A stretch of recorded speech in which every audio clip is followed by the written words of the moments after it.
Hello again, everyone. As you can see, we have returned to the 1966 Volkswagen Beetle. And in stark contrast with the last video where I was just doing a little walkthrough with it, we've given this the Lieutenant Dan treatment, as in the whole bottom half is now gone. It's sitting outside covered in a tarp, but we're going to focus on the body for now. Just give you a little walkthrough of what has been done, what needs to be done, etc., etc. So as you can see, the original heater channel has now been cut out, and we're now looking at mocking in the new one. So obviously when you start digging into things, you get to figure out, hey, I get to do more work. As you can see, this has not been leveled, hasn't been completely cinched in right. Drilled out all the spot welds where the old one resided and went to go peel it back, and as you can see, that came with it.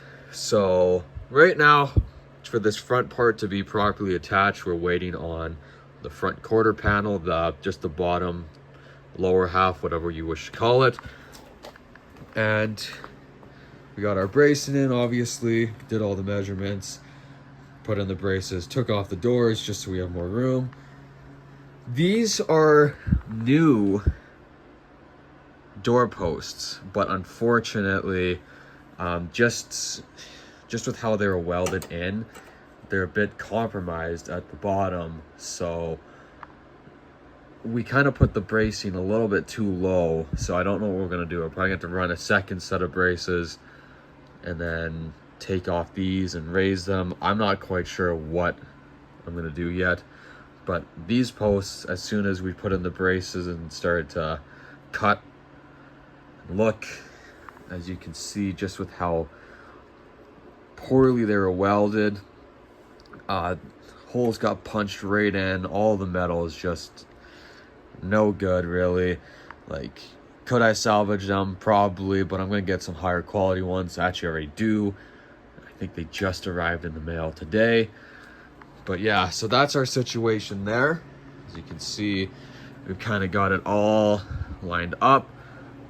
This is where the quarter panel, that replacement one, was put in by the previous owner. Had to cut off this bottom lip so that you could actually properly fit the channel in, because you kind of had two lips kind of meeting together, and the welded nut on the back of this one was interfering. So that's all been removed for at the moment, and then have to drill some holes for the spot welds. Not much has changed on that. And I did make a short about this region, but as you can see, like, this B pillar area is in pretty rough shape. We're kind of looking at a complete whole new fabrication. Kind of got it started. This is the first part. Let's see if you can kind of see what, there's a method to the madness. It's supposed to kind of sit in there and form up to this, somewhat replicate the original structure on the other side. Not a professional metal guy, so just what I was able to cook up.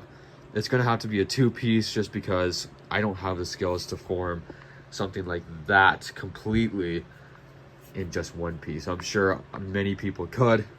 I'm not one of those guys. Stay. And now that we have cut everything out, also get to find out, like, hey, the end cap, it's kind of really not there. So I have that coming in as well. Gonna have to try and form this piece back up together.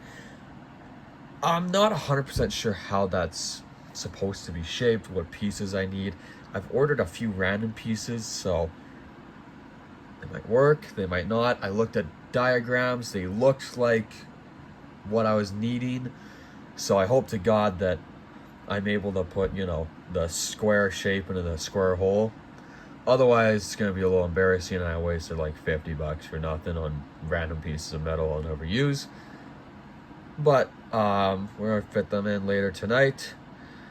For now, I'm actually gonna show you in about 2 seconds the state of the original heater channel. Okay, so this is the part where I'm gonna handle and show you guys what the original was. So, I'm gonna start off with this back section. This is the back section that hooks up to the hoses coming from the engine straight to the body. So as you can see, there's really nothing left to it. This is pretty bad. I show you the inside as well. Might be hard to see, but not really fantastic either. And you might think to yourself, well, the bottom, look at that. Look how new that looks. So I flip it over and show you that it's actually a different piece of metal from a different car completely.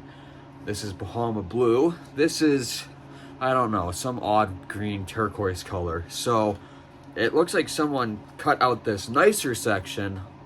I don't even know if this is from another heater channel. This could just be a flat piece from a car. I don't know. And then it was laid into the bottom of this rotten heater channel and just kind of tacked into place. As you can tell, this is the original heater channel. As you can see, this whole notch is missing out of it, and it's just in quite not fantastic shape. As you can see, like, there's holes all over it. You can kind of just pick away at them and make them bigger however you want. You can't make them smaller because, you know, once you've done it, you've done it. Spray foam, just really awesome things. This is the main section. As you can see, we got all of our pieces in it that you can see. They didn't actually completely rot out, which is quite amazing, I'm not gonna lie. I wouldn't even say like this is in like the worst shape I've ever seen, but like, as you can see, getting toward here, not too fantastic, and like just not awful. But you know, if you want your structural soundness of a, you know, a heater channel that it's supposed to provide, it's just not going to be enough. You can actually see where the body seal was, because like it actually preserved that part really nicely. The body seal had no cracks, no nothing. Obviously it's going to get replaced because kind of manhandled it out, but like you can see, like, it really did its job very well. Like, nothing really got past it. It didn't even rub the paint off or anything crazy. You can actually see a little bit of it is still stuck to it here, but it's actually very impressive how well that worked. So now returning to the rest of the car, as you can see, like, this isn't super awesome, but quick wire brush, redo it, we'll be fine. We do have, like I said, this big hole where the bumper mount was supposed to be. I think you can actually see it better with this open. Well, it's probably too dark, so maybe I just kind of contradicted myself there, but most likely they're just gonna have to be replaced.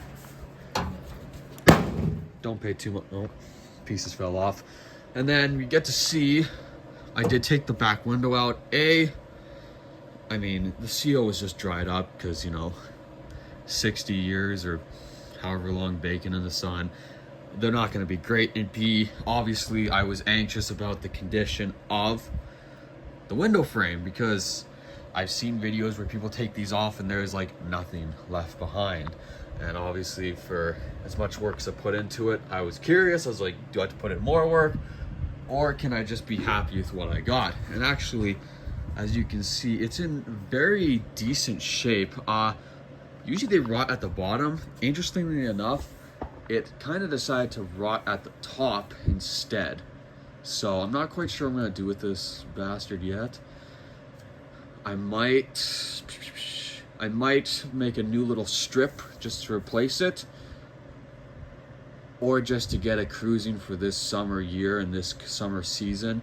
I might just take it back, 2K epoxy, maybe some like that rust encapsulator, something, and then on the inside edge, spray some cavity wax, or, you know, that Eastwood inner frame paint, whatever they sell. I can't remember the name of it, something like that. It depends on how much time I have. Like, I'd like this to be on the road in the next few months for the new season. But if I have time, obviously I'll put in this new little chip, or strip, as you may want to call it. And strange things falling. Anyways, so now that we're on the passenger side, we gotta look at more cool things. This is an interesting piece here that decided to rot out. You can see this original old sound deadening filler, whatever you wish to call it. The new quarter panel I have doesn't actually completely quite cover all that. That's why those random bits and pieces for the wheelhouse, I'm kind of hoping one of them will fill in that gap for me. If not, I have to build and bend another piece. No big deal. I just want looking a little bit more, you know, professional. I can, like I said, I've tried bending pieces. You saw my B pillar. Not the prettiest. As you can see, this is also another issue I have to contend with. I cannot find the original piece, but I was told that the quarter panel was done at some time, but as you can tell by all these little welds, just a lower piece of a quarter panel was shoved in here, not the upper piece, just this piece here. That was all that was shoved in, and the metal behind it was not cut out, so it just kind of covered it while the rot just spread. So unfortunately, that means this whole thing has to come out. Like, I'm gonna replace the whole quarter panel, and we're just gonna have to call it a day. This is the other door pillar. Like I said, this one turned out to be a little bit better than the other one from whoever welded it last.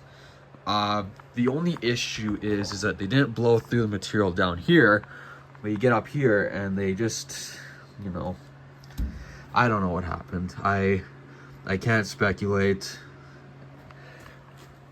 No idea. And then obviously this piece has to come out, like I've described before. It's not actually a proper patch welded in. This piece is on top on the outside, and this piece is also on the outside, but then it's been tucked inside as well. So if I turn and flip you around, you can actually see this is the top piece of that patch outside, and they just shoved it in here and welded it in. So that also means that this heater channel has had a notch cut out of it. So, you know, for just properness sake, obviously I gotta redo that. So as you can see, that is a recap for what I need to do. The body, or not the body, the chassis is outside. I would show it to you, but it's like -30. It is miserable outside, and I really do not want to go outside. So if you stayed till the end, I thank you very much just for, you know, tuning along with me as I do this. I'm not an expert. I'm not like a professional bodyman. I'm just trying my best out here. So it does make me feel good when you guys watch, like, subscribe, whatever you may wish to do. Any feedback is always appreciated. This isn't a professional setup either. This is an iPhone 15 or 14 with an Amazon tripod. So yeah, thank you guys very much, and I will be seeing you soon as I continue on with this build.